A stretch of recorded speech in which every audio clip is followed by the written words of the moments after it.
अगर एक बार फिर से गठबंधन करने की तीनों चारों पार्टियां सोचती हैं, खासतौर पर एसपी, बीएसपी और कांग्रेस, क्या बीजेपी के सामने एक चुनौती खड़ी कर पाएंगे फिर से अगर करते हैं तो? देखिए, बीजेपी के सामने चुनौती तो जरूर होगी, लेकिन अगर एक पार्टी 50% से ज्यादा वोट लाने लगे, और ऐसा अगर आप 2019 के लोकसभा चुनाव की बात करें तो 14 ऐसे राज्य थे जहां बीजेपी ने अकेले अपने दम पर 50% से ज्यादा वोट लिया, और 2 राज्य ऐसे थे जहां पर अपने गठबंधन के साथ उनका वोट 50% से ऊपर चला गया। अगर ऐसी स्थिति होने लगेगी तो चाहे 4 पार्टियां चाहे 16 पार्टियां मिल जाएं, उस पार्टी का कुछ नहीं बिगाड़ सकती, या कह सकते हैं उस पार्टी को नुकसान पहुंचाना मुश्किल है जिस पार्टी के पास 50% से ज्यादा वोट होंगे। गुजरात में हाल में ही हमें यही देखने को मिला, और अगर ऐसी स्थिति होगी तो चाहे गठबंधन हो जाए कांग्रेस, बीएसपी, एसपी का, उसमें 2 पार्टियां और भी शामिल हो जाएं, बीजेपी के लिए चुनौती तो होगी, लेकिन इतनी बड़ी नहीं जिससे बीजेपी को करारी शिकस्त दी जा सके। घनश्याम जी, सिर्फ एक पार्टी सदस्य नहीं बल्कि एक पॉलिटिकल एनालिस्ट के तौर पर भी इस सवाल का जवाब दीजिए कि पिछड़ी जातियां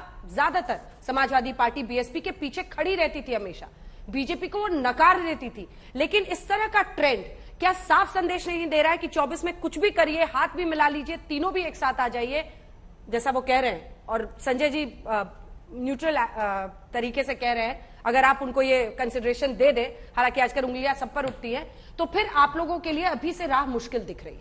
नहीं, 2014 का चुनाव अच्छे दिन के ढकोसले पे हुआ था, जो बाद में जुमला साबित हुआ, जिसका राम नाम सत्य हो चुका है। 2019 का चुनाव राष्ट्रीय सुरक्षा के जो मंजर थे उसके आधार पर हुआ था, जहां पर जनता ने भारी समर्थन भारतीय जनता पार्टी को दिया। 2024 का चुनाव जो होगा वो जनता के उन मुद्दों पे होगा जो उसके मूलभूत मुद्दे हैं, और वहां पर देश के युवा अपनी नई इबारत लिखेंगे। हर वो जो व्यक्ति जो चाहता है कि इस देश में प्रतिदिन हिंदू मुस्लिम की बहस ना हो, जहां पर सरकार अपने तरीके से देश को तोड़ने की कोशिश न करे, वो नई इबारत लिखेगा, किसान इबारत लिखेगा। तो मुझे लगता है ये कहना कि 2024 का चुनाव की पटकथा रची जा चुकी है वो मुश्किल, लेकिन एक चीज कहा जा सकता है, 2024 के चुनाव में भारतीय जनता पार्टी सिर्फ अकेले जाएगी, उसके पास अलायंस पार्टनर के रूप में कोई नहीं बचा हुआ है। जिसने उसके साथ अलायंस पार्टनरशिप की वो सीधे शमशान या कब्रिस्तान कहीं तो पहुंच गया, वो उसकी पार्टी, उसकी राजनीति। तो भारतीय जनता पार्टी सिर्फ अकेले खड़ी है एक जर्जर नेतृत्व के तहत, जिसके पास अपने ढकोसले और घिसे पिटे वादे जिसे वो पूरा नहीं कर पाई है, उसके अलावा कुछ नहीं है। हाँ, कुछ आस्था भरी बातें हैं जो आप किसे कह रहे हैं, जिनका नेतृत्व जर्जर है। 10 साल से अगर आप अपने वादों को पूरा करने की कोशिश कर रहे हैं, नहीं कर पा रहे हैं एक भी वादा। 2022 में बुलेट ट्रेन की बात कहने भूल गए थे। गठबंधन धर्म की बात की। हाँ। इनका गठबंधन धर्म ये होता था कि बसपा का समर्थन लेके मायावती के कपड़े फाड़ देते थे और उनकी हत्या का प्रयास करते थे, ये गठबंधन धर्म है। पर बिछड़े सभी बारी बारी। हाँ, लेकिन अभी बहुत साथ हमारे साथ है। अभी देखिए, शिवसेना के साथ हमारा गठबंधन है, महाराष्ट्र में सरकार है, एकनाथ शिंदे जो है शिवसेना, ये भूतिया गठबंधन है, शिवसेना के सरकार, ये भूतों का गठबंधन है कि नहीं है? वो शिवसेना की सरकार है कि नहीं? और वो वाली शिवसेना थोड़ी है, क्यों नहीं है? अरे भाई, बाला साहब की शिवसेना तो वही है। 50 खोखे एकदम हो गए, 50 खोखे एकदम हो गए, शिवसेना वही है और हमारे साथ है। अब दूसरा आप देख लिए, उत्तर प्रदेश में मुस्कुरा रहे हैं, उत्तर प्रदेश में अपना दल हमारे गठबंधन में है कि नहीं है? हमारे साथ में राजभर पार्टी है कि नहीं है? है कि नहीं? आप बताइए। अभी तो चुनाव में भाग खड़े हुए है कि नहीं? अभी राजभर उधर इनके साथ तो भाग खड़े हुए है कि नहीं? इनके साथ तो भाग खड़े हुए। हमारे साथ जो है वो थे तो लाभ में थे, आज इनको गरियाते हुए चुनाव खत्म हुआ, मजा आ गया सर। आपने कहा शिवसेना आपके साथ है? है ना, पूरी तरह से 100% असली शिवसेना हमारे साथ। और जो आजकल जो है जो टोपी वाली शिवसेना है वो इनके साथ है। पालघर में साधुओं की हत्या पर अट्टहास करने वाले उद्धव ठाकरे, जिन्होंने बाला साहब के विचारों को गिरवी रख दिया, वो इनके साथ है। देखिए, आज भी विडंबना यह है कि 8 साल में सत्ता में होने के बावजूद भी आप बीजेपी प्रवक्ता की बात सुनेंगे तो विपक्ष वाली होगी। आप उनको उनके शासन का सवाल पूछिए, 12 साल पहले इसने ये किया था कांग्रेस ने। अरे भैया, आपको सत्ता में इसीलिए लाया ना कि आपको कुछ जनता आपसे कुछ मांगे, आपने क्या दिया? जैसे ही सवाल आते हैं आप सामने, बीच में मत बोलिए प्लीज। जैसे ही आपको 4 सवाल, मैंने तो आपको पूरा न्यू ईयर का आपका रिजोल्यूशन दिखाया प्रधानमंत्री जी का, 2022 के सारे मैंने आपको आपके आंकड़े, मैंने तो प्रधानमंत्री जी को नहीं कहा, मैंने नहीं कहा था कि हर घर में बिजली दे, मैंने नहीं कहा कि किसान,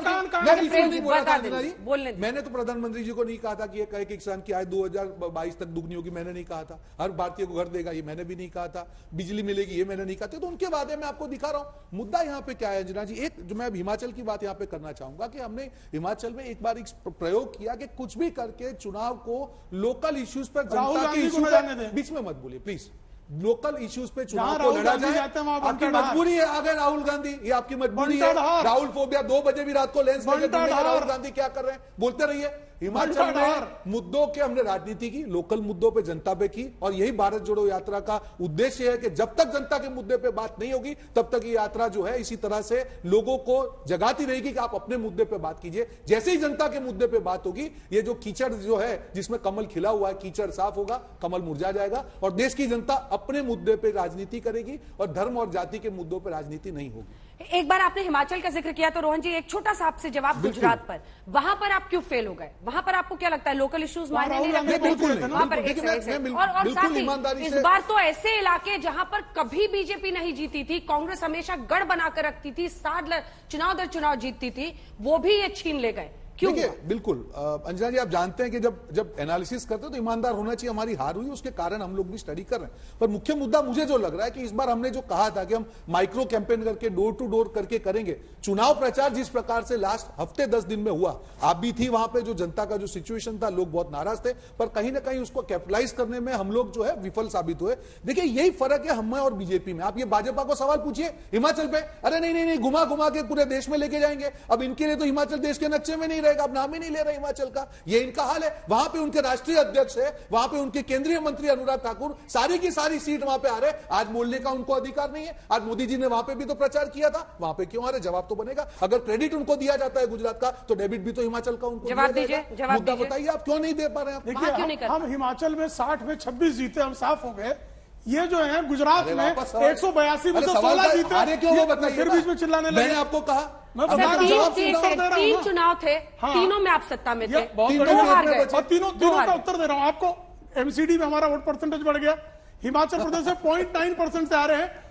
पूरे वोटों का अंतर हिमाचल प्रदेश में कांग्रेस और भाजपा में सिर्फ 35,000 का है। अरे क्यों वो बताइए, जैसे मैंने गुजरात में कहा, मैंने कहा गुजरात में 16 सीट क्यों राहुल गांधी का जो है, क्यों हारे? अब शकुन हिमाचल में क्यों हारे? देश की जनता देख रही है, मिस्टर राहुल के पहुंचते ही पूरे देश की जवाब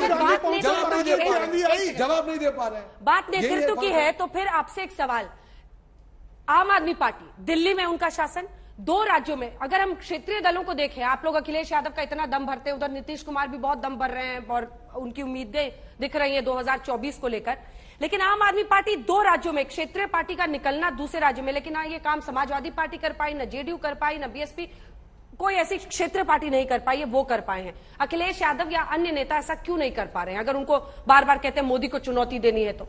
देखिए हमने जो लक्ष्य रखा है, उत्तर प्रदेश का लक्ष्य रखा है। उत्तर प्रदेश में अखिलेश यादव जी को अपने नेतृत्व, अकेले नेतृत्व पे 3 करोड़ जनता ने वोट दिया। 3 करोड़, जो आप अनेक राज्यों में चुनाव हुए हैं वो सभी राज्यों के वोट जोड़ लिए तो भी 3 करोड़ नहीं होते। भारतीय जनता पार्टी एक मुख्यमंत्रियों का बक्सा लेके चलती है, हजारों करोड़, और इस तरह के ऑब्वियसली जो मैंने कहा कि नरेंद्र के कुबेर जैसे लोग उनके साथ रहते हैं, तो ऐसे इतने भारी भरकम समर्थन के साथ भी अगर भारतीय जनता पार्टी कुछ 3 करोड़ 80 लाख इन लोगों को वोट मिले, तो मुझे लगता है कि जो नेतृत्व की क्षमता अखिलेश यादव जी ने उत्तर प्रदेश में दिखाई है, वो क्षमता जनता का विश्वास है। 3 करोड़ वोट मामूली बात नहीं होती है। आपसे कंपैरिजन में आपने कोई जवाब नहीं दिया। वो तो निकले ना एक राज्य से दूसरे राज्य में गए, तीसरे में गए, वहां से नेशनल पार्टी भी अनेक पार्टियों की अपनी राजनीति होती है। आम आदमी पार्टी ने दिल्ली में अच्छा काम किया है, जो उनकी स्कूल का मॉडल है या उनका जो मोहल्ले क्लिनिक का मॉडल है, उसने जनता को आकर्षित किया है, जिसका लाभ उन्हें अन्य राज्यों में मिलता है। ये उनके संगठन की क्षमता है, उसकी मैं तारीफ करता हूं, लेकिन मुझे लगता है कि हमारा जो लक्ष्य है उत्तर प्रदेश है और हम उस पर कायम रहेंगे। ठीक है संजय जी, बीजेपी बनाम अन्य क्षेत्रीय पार्टियां, उनकी जो महत्वाकांक्षाएं हैं 24 को लेकर, क्या चैलेंजेस हैं उनके सामने, क्या चुनौतियां हैं बीजेपी के मोदी के रहते?